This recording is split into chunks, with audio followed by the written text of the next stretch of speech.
Hey there, it's Tom Ryan, founder and executive chairman of ICR. Before we get into the next episode, I wanted to ask that you subscribe to the show. It'll help us get even more unique and interesting guests on the podcast, and in turn, continue to educate management teams and the growing ecosystem that creates value for fast-growing private and public companies.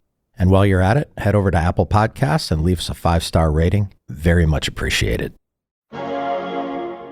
We invest at the inflection points where we believe these companies are building in private before sort of the news hits and people know about them. And this allows us to get into deals at an inflection point in valuation that our investors can make money and enjoy the ride along the way.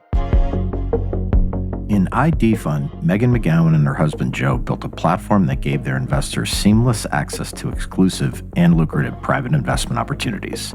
Now, with their new firm, Barramundi, they hope to build on that previous success by leveraging new technology and expanding their total addressable market. Barramundi isn't a rebrand. Truly, it's the institutionalization of a way of operating that I've been building my whole life, and we're willing to break things while we're strong and put our systems on the table. My name is Tom Ryan, and this is Welcome to the Arena, the ICR podcast. Each week, I sit down with today's business leaders to give you an inside scoop on some of America's most prosperous public companies, their origins, their challenges, and the keys to their success. Today, we're talking to Meghan McGowan, who's the founder and CEO of Barramundi, a private markets and pre-IPO investment firm. Under her leadership, the company has grown to roughly $1.5 billion in assets under management, with more than $5 million invested across their companies, and they're defining the next era of the economy, from AI infrastructure to drone technology to digital finance.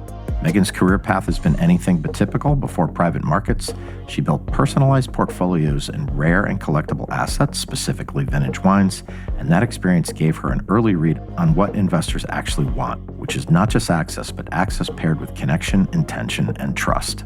Prior to Barramundi, Meghan co-founded QJC Capital with her husband Joe McGowan, a boutique firm specializing in private equity investments in late-stage private companies. Their experience together became the blueprint for the ID Fund, which later evolved to Barramundi. Let's enter the arena with Meghan McGowan.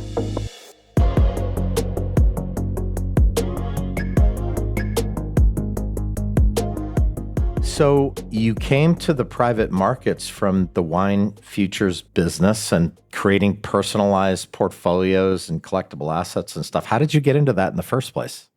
Well, it started when I was younger.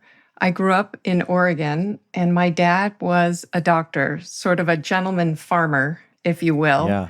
He was an old school doctor where before Oregon was on the map in the wine world, he used to do operations on some of the winemakers in Oregon, and they truly didn't have the funds to pay for their operation, and they would trade him wine. We used to have mason jars of wine in our garage. That is insane. It was amazing. Yeah. I don't realize until now what a gift that was. So at Thanksgiving, he would bring in, these insane varietals, Gewürztraminers and Rieslings that were grown in the Willamette Valley. And we got to taste wine and understand the chemistry and the art and what went into bottles of wine. And later, I went back into the wine world. A gentleman by the name of Chris Cree put me under his wing. He was the fourth master sommelier. And he put me under his wing and took me to tastings. Oh my God. And ended up building wine cellars for the same kind of clientele and investors that Joe, my husband, was serving in Wall Street. Oh my God, what a cool way to grow up. My life was so boring growing up. But anyway, and so Joe was a Wall Street broker, right? And you two met and these two worlds collided in a way. When did kind of the light bulb go off where you can take kind of what you do and know, about people who want those kinds of experience and assets and kind of Joe's world with, stocks and bonds and all that kind of stuff? Yeah. So Joe and I met on semester at sea. So we met in college, and shortly after, we came together in New York City when I moved to New York. And at that time, Joe is a year older than I am. Joe spent years as a broker on Wall Street, and he was learning capital markets, deal structure, how to place opportunities, et cetera.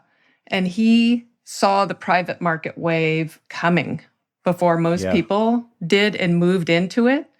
And at that time, I was in wine futures, building exclusive cellars for high net worth clients. Yeah. And on paper, it sounds like a completely different industry, when in actuality, it's going to the same room with two different doors.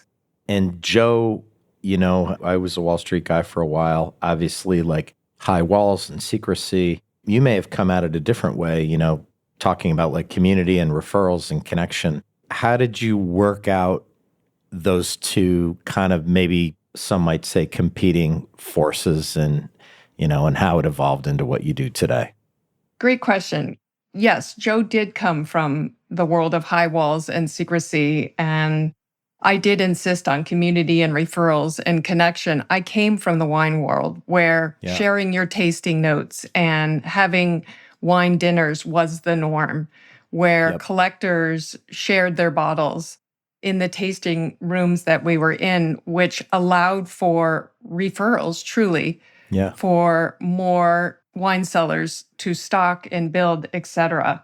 So for Joe, the traditional Wall Street wisdom said ultra high net worth want complete privacy. They want that high walls and to move in stealth and let no one in. And that training worked for him. Honestly, it worked for him. And I said, no, it has to be about community.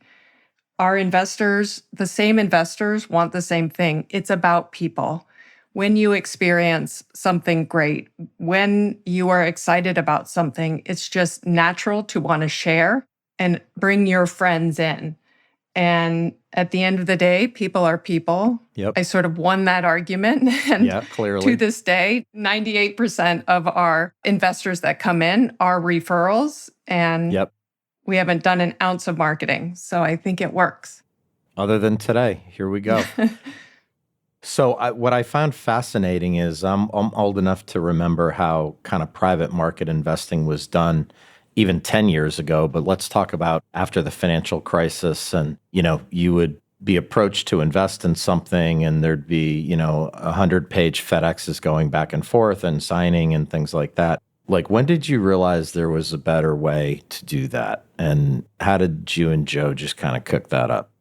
Oh, well, honestly, I was the FedEx runner. I knew all the FedEx spots. At the time, we're at around the North Shore of Boston. I literally knew every FedEx drop-off location within like a 20-mile radius. We realized that an 80-page subscription doc had one missing signature, and it was the biggest deal we had done up to that date. And we missed the closing because we didn't have the signature from one investor that was overseas. And it was at that moment I said to Joe, we are honestly in the pushing paper business. We're not in the investment business. Interesting. And to his credit, he realized what this industry needs is to solve for that, not another fund, but to solve for that. So there was a lot of paper being pushed around. You weren't in the investment business, you were in the paper pushing business. How did you say, hey, we're doing ID Fund? And what did that look like in the beginning? What it looked like in the beginning was we took the idea to build a portal where our investors could log in and see a deal end to end and have everything there transparently. So the speed and the trust that we were missing when we were missing signatures in an analog FedExing back and forth was now contained in a portal. So normally speed and trust don't go together, but in this case, we built it because we had the transparency for investors to see their subscription documents, the videos that we put up, all the documents that allowed our investors in their own time to go back as many times as they wanted to be able to look and subscribe in our deals.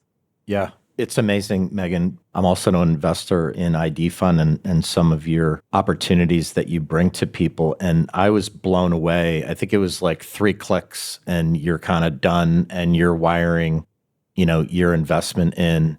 And there's tons of like follow up and some educational tidbit on the investment or a video or the CEO speaking. And it was really the most seamless private investment experience I've ever had and a game changer. And you were doing it a long time before others. And even now, some people are still doing the analog version of that, which is like mind blowing with the amount of technology at people's fingertips, right? But you were doing it a little bit before the tech explosion.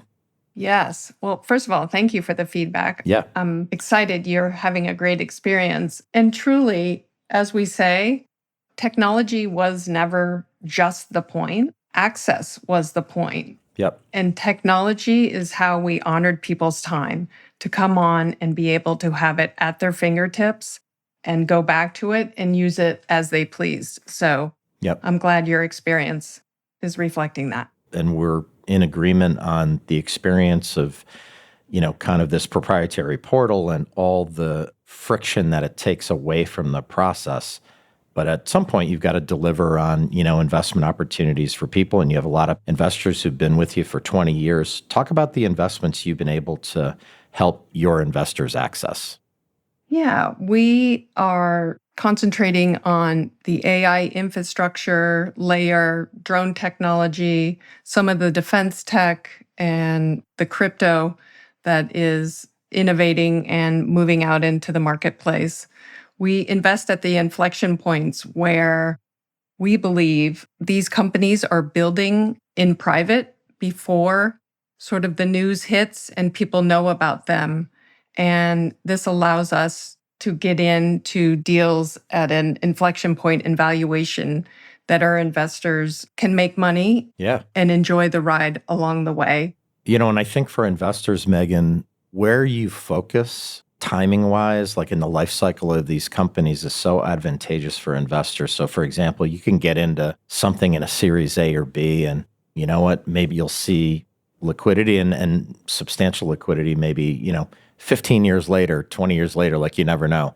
You're talking about later stage investing, possibly within a few years, not always guaranteed, but possibly within a couple of years of a liquidity event. And, we're talking about companies like Anthropic and Scale AI and Sandbox AQ and Grok, not Elon Musk's Grok, but GROQ Grok. With the Q. That NVIDIA just bought. And one of the coolest companies I've seen come along in a long time called Zipline. I thought that was just like absolutely incredible, and people can look that up. How are you getting access to these investments, which are just, I think it's incredible what you're doing.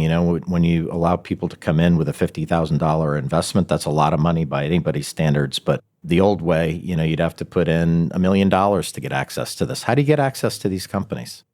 Honestly, it's our network. 30 plus years building a network. Yep. And I like to say our sourcing and vetting compounds with our network. Yep. Along with the founders. They have great experiences with us. And it's our hope that as they come into the community, many of our founders have other founders they introduce us to. Yep. And we truly just piggyback off the relational and the partnership aspect that we build into our operating system, which is so important to the whole ecosystem thriving. Vetting deals and getting deals from our network is certainly the biggest way to get access into these hard to find, hard to access deals that you were just talking about. Totally. It's so impressive. And Megan, ID Fund was working great, and I can say that firsthand. Why launch Barramundi as a new company rather than just stay as ID Fund? What's different about what you're doing now? Yeah. ID Fund was the proving ground. ID Fund proved the technology, the access, the community, and real returns. Yep. And Barramundi isn't a rebrand. Truly, it's the institutionalization of a way of operating that I've been building my whole life, and we're willing to break things while we're strong and put our systems on the table. And what got us here, we believe won't get us there. Yep. Let's disrupt ourselves first. And what do we need to move forward in a way where younger is coming in, a great wealth transfer is happening? Yeah. How can we show up and open the TAM and serve those people as well? And the name is so interesting to me. Tell us about the name. Well, Barramundi, it's a funny story. Joe and I went to Australia for our honeymoon, and we were on an island, and Joe threw a hand line in, just messing around, and he caught a barramundi fish. And the guide that we were on the island with, truly, he freaked out. Yeah. As Joe was pulling in the fish, it was huge. And the guide was like, oh my God, you caught a barramundi fish. He hadn't seen one. They're very elusive, hard to catch. Really? And sort of coveted fish in Australia. And as we learned, the barramundi fish is the only species that can swim in salt and fresh water at the drop of a dime. The adaptability of the fish. And as it swims over the Great Barrier Reef, when biologists and scientists are studying the reef, if they see a barramundi fish, they know for miles around that underneath that, the ecosystem is healthy. So it's the same sort of indicator species that we want to be for our ecosystem. Yeah. To show up and find those founders that are also the indicator species where we know health is behind what they're doing because we're vetting the leadership team and the founders first, and then the diligence and the numbers, et cetera, follow. You know, I'm a sucker for a good name, and I think that's just an incredible metaphor for what Barramundi is hoping to accomplish for its investors. And I know we talked about the expanded TAM, but I wondered what other ways Barramundi is diverging from how things were previously done at the ID fund. We are expanding our technology where we had access and allowed our investors to come in and invest from end to end, which is great. We are now adding AI into our back end. Yep. It's a company that we're currently invested in where they have knowledge graphs. They're unbelievable. So the amount of personalization where we can show up and truly see our investors is how we're going to move forward. And the other way that we're really looking at Barramundi that I've been doubling down on is leading through systems and processes, truly, instead of habits. Yeah. And how the system thrives and affect others downstream of what we're doing. Yep, that makes sense. And you've had tremendous success. I know that Barramundi now manages roughly $1.3 billion through SPV structures, and you have a $50,000 minimum. I mentioned that briefly before. Why did you set that as your minimum, Meghan? Well, with the $50,000 minimum, the deals that we're sourcing and vetting and putting on our portal traditionally requires $1 million up to $5 million minimums, or truly the right last name. Yep. And we use our SPV structures, standalone vehicles to pool conviction and get our community into rounds quickly that they couldn't otherwise. The $50,000 minimum specifically, it's a serious commitment. It ensures aligned, thoughtful investors, but it also lets someone build a real private market portfolio across multiple companies instead of betting everything on one. So the SPV structure allows us to move quickly, invest, and close on that investment, while traditional structures are, still scheduling committee meetings. Yeah. Another thing you said earlier, which I wanted to go back and revisit, you talked about investing at an inflection point. What does investing at an inflection point mean to you? What it means for me and what it means for our firm, we look for those companies that are doing the silent build, years of infrastructure before the public recognition. And now at the moment, the question shifts from, can this work, to how fast can this scale? We come in where execution is everything. And we think of it the way our name works. The barramundi being the indicator species, and a healthy one tells you the whole ecosystem is healthy for miles. We look for those companies that are the indicator species of their sectors because we see them firing on all cylinders.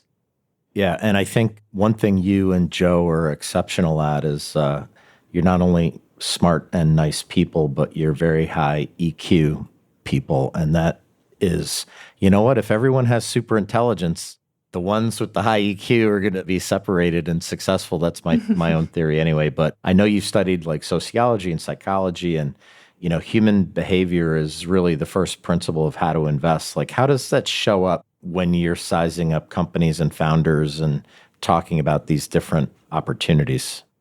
It shows up in leadership. We have an amazing team and a collection of investors that also help us on diligence and looking at the financials. But truly, the data rooms tells us what the founders built. Walking the halls allows me to see what they're executing on. When I see a founder talking we instead of I, not understanding or knowing the answer to a question and handing it off to someone on his team, allowing for teamwork to take place, just truly seeing how the whole team, specifically the founder, because the founder at scale is really pushing his or her DNA into the company. Yep. You can read a lot about execution. At the end of the day, those teams are a collection of people, and you can really see how they're going to execute and reach their milestones or not. Yeah, I think it's the biggest trick as companies get bigger is how do you keep the culture intact? And a lot of these tech companies, it's not like a normal company. They might be hiring 1,000 people every quarter. Like, well, I don't even know, but just, scaling connection has got to be really difficult. I don't know, like, what your reaction is to that. Yeah, I agree with that. I'm doubling down on humans, and scaling the connection piece is really our jobs and the people on our team, their roles, adding AI to what can scale, the different tasks that we can scale with AI. Yep. We are implementing and doing as we speak, and then adding on to the job descriptions and the impact where they can scale connection, where can they get out of the building and form relationships, have founder dinners, CFO roundtables, et cetera, where we can bring connection in and allow AI to do our busy work. Yep. You and Joe have been married for a while. You've been business partners, and, everybody says don't go into business with your spouse, but you ignored that, fortunately for both of you. What makes it work so well building a business with Joe? And, what's the hardest part of that? It's been a ride for good and bad. And, look, we didn't have liquidity for a long time. Yeah. There were some ups and downs. Yeah. And there's nobody that I'd rather be in the arena with than Joe McGowan. He's extraordinary. And his ability to see deals, sales, form relationships is extraordinary. And truly, I've been around enough to know, just subjectively, he is the best of the best. There's no question. Yeah. But we completely differ in our operating systems. And the friction that causes is the first place where we knew we had something, where opposites attract, where his transactional moving at 1,000,000 miles an hour and my more relational, intentional, let's figure out how the whole ecosystem, how all boats rise, best outcome can play out, is how we stay married and is how we stay aligned on our teams. And if we are modeling partnership and partnership behaviors, doesn't mean we always have to agree. Yeah. The rest of the team is seeing that as well. And so it's a journey. It's a living, breathing thing. You have to feed it every day, and we do that. I think what you're best at is you're genuine, authentic people, and you're kind of laying it out there, right? I mean, I remember being in meetings with you all, and a tear is shed here and there, and you deeply care about what you're doing, and I think that attracts people to what you're doing. And you know what? Whatever struggle, in building ICR, there's been struggles with different opinions and stuff, but the most gratifying thing is when you kind of make it through to the other side and wow, we really created this thing and all of the struggle was necessary to get there, right? 100%, 100%. And modeling that partnership truly at the end of the day, we have 4 kids and they're watching us build this. Yeah. And honestly, growing and changing and allowing our kids to see that is the most important. That's what keeps us grounded. It's cool. It's so cool. And then one last question, Meghan. I know you've said the bigger we get, the smaller we want to feel. Like looking 5 years out, this is such an incredibly exciting period. You've had all these amazing investment opportunities for your clients and stuff. What does this look like 5 years from now in your mind? Truly, in my mind, the vision is that people live what we do. Our team, our founders, our investors, all experience Barramundi as a better version of themselves. I consistently ask, is our team, are our investors, our founders, are they better people because they found us? And concretely, continued growth past the 1.5 billion into expanded distribution channels, expansion into new generations of investors. We would like to keep our deal pipeline that allows us to be first to know in all the innovative deals. But truly, the real innovation to me is experiential. I want people to love our experiences, to show up in cool and interesting ways for everyone connected to us, like the team and founders, investors, to be a better version of themselves every day because they're in our ecosystem.